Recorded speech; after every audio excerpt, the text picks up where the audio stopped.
honorable senators.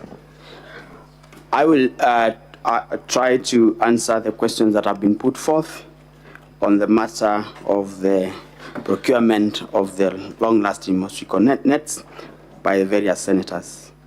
Mr. Speaker, sir, the Senator for Narok asked me to give a chronology of what happened so that I may be able to bring out the issue of the pressure that I got from His Excellency the Deputy President and alluded to the letters that I have submitted in regard to the tenders.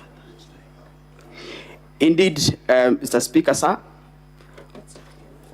on around the end of April,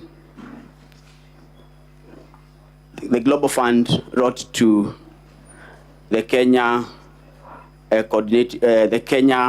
Global Fund Management Office, communicating a pre-award review decision to terminate the procurement of the 3.7 billion mosquito net tenders.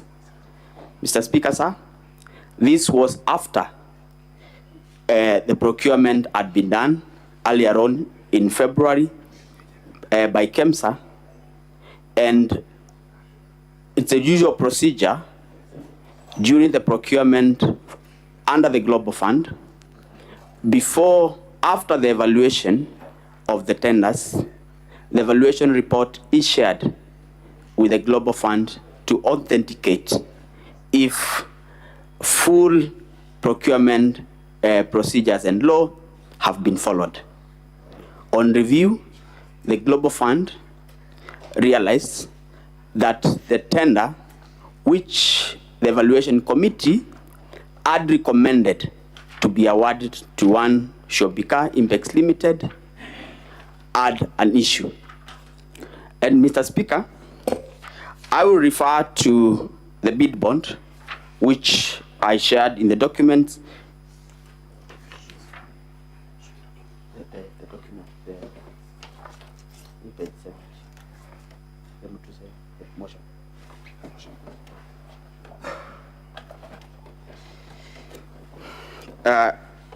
In the motion, I think it's page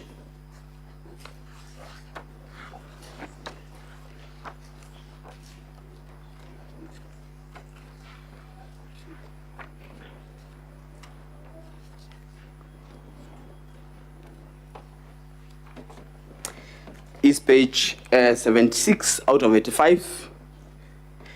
Mr. Speaker and honorable senators, if you look at the bid bond that I'm referring to, the bid bond down there has a stamp of the 21st of February 2023, having been received by one Monica at 9:37 a.m. Mr. Speaker, sir, this tender was running at the time this bid bond is being received. The tender was supposed to close on the 10th of March, but the earlier closure, this bid bond, did not come as part of the tender document.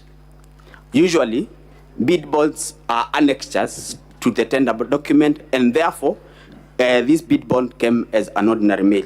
Further, if you look on top of that page, it's written PD, which is Procurement Department, FY&F for your next necessary action, and I can confirm the signature for the CEO who was there before me on the 23rd of February while the tender was opening. In other words, Mr. Speaker, sir, this bid bond already had issues even before the tender closed and was opened, and therefore the bid bond was submitted outside the tender document, which is already an irregularity in the procurement. Mr. Speaker, after the cancellation of these tenders, the Global Fund, this issue brought an outcry, and as a result, a principal secretary, the CEO, and officials from the Ministry of Health and KEMSA were suspended as a result. The PS was actually dismissed. Mr. Speaker, sir, an investigation was instituted by the Public Procurement Regulatory Authority, the EACC, both houses of Parliament, both the National Assembly and the Senate, investigation onto the procurement anomalies. Mr. Speaker, one company wrote to us on around June 12th or thereabout, asking for return of the bid bond. This company was Shobika, and we were able to, we did not have the document because EACC and other investigating agencies had taken the original documents. And therefore, we wrote back and informed them of the state. And when July came, I think the investigations were happening, officers were recording statements, and that is when I got a call from the Deputy President asking me to surrender the bid bond to Dr. Rigathi Kino. On the same day, because I called EACC, I informed them that, and for the record, Honorable Speaker, I had never received a call from anyone above my cabinet secretary.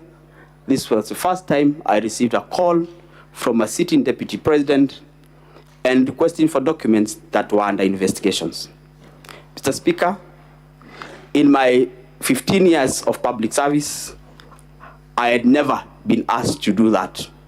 And therefore, I felt coerced, and I had to leave the business that I had for the day, go to EACC, follow up the bid bond so that I am able to retrieve it. I was actually able to write a letter to them and follow it up because I had written a letter earlier, and I followed up and sat there for 5 hours for them to discharge the bid bond. And on the same date, I wrote a letter and called for them to collect the bid bond.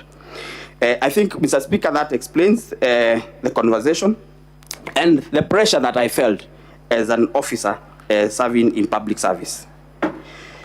I have explained that the company that had been awarded this tender through the technical evaluation was Shobika Impex, whose local agent, sole agent, is Crystal Limited. Mr. Speaker, sir,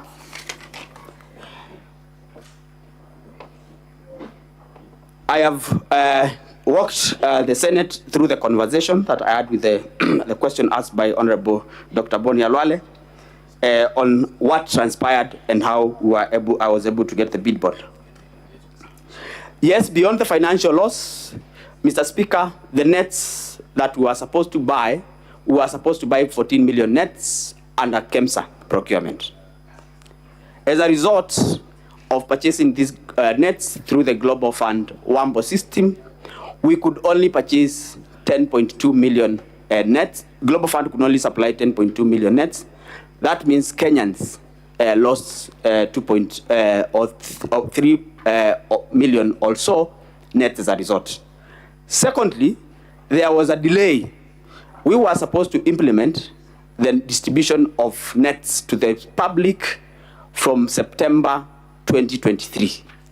That was not possible as a result of the delays. We were only able to start distribution of the nets from January this year.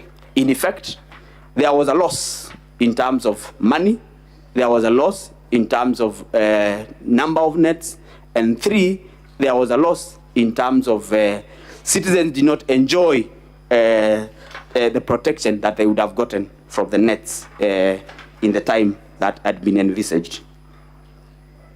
Indeed, I can confirm, and I have already mentioned, that PS Josephine was dismissed, and acting CEO and other officers were also suspended. About following the law, when I got the call, Honorable Speaker and Senators, I was able to, consult the investigating authorities, and through correspondence, I was able to get the documents as per the law, and therefore I did not in any way go out of the law as a result. Is the return of bid bond? Mr. Speaker, I'm told my time is up. Can I wind up? The remaining queries. Thank you, sir.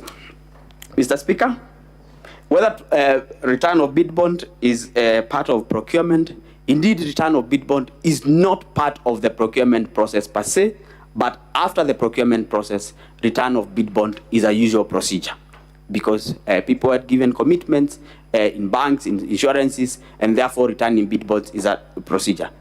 The extraordinary circumstance in this matter is one, the bid bond that had been submitted was not part of the tender document per se, and number two, this was a matter that was under investigation. And therefore, for the Deputy President to push for the bid bond to be returned, it means that it was pushing for interference of an investigation that was already ongoing.